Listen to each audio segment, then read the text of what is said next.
train yard.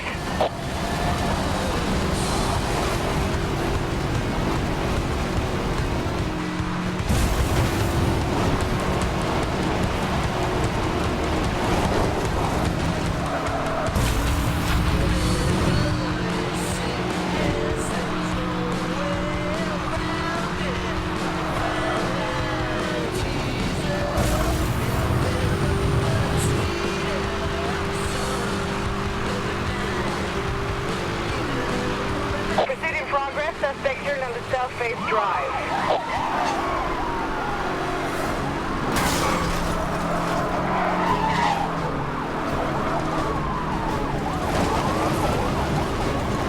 EMP activated, acquiring target lock.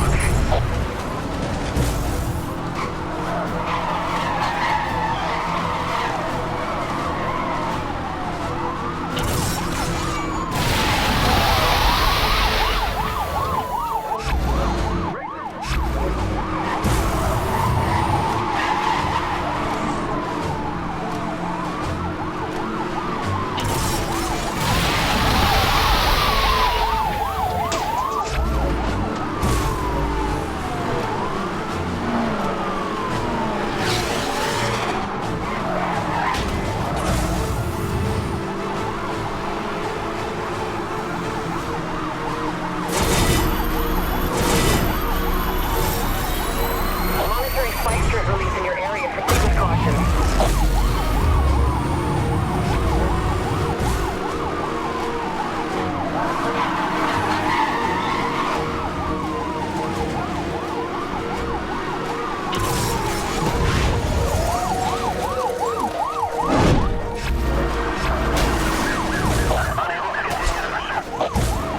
Mercury is unavailable at the moment. Hold tight.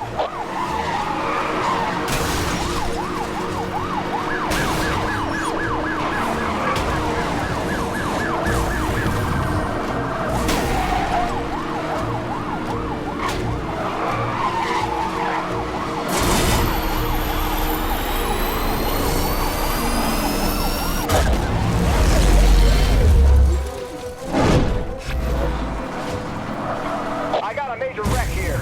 Code 3, emergency cruise.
Hudson Tech.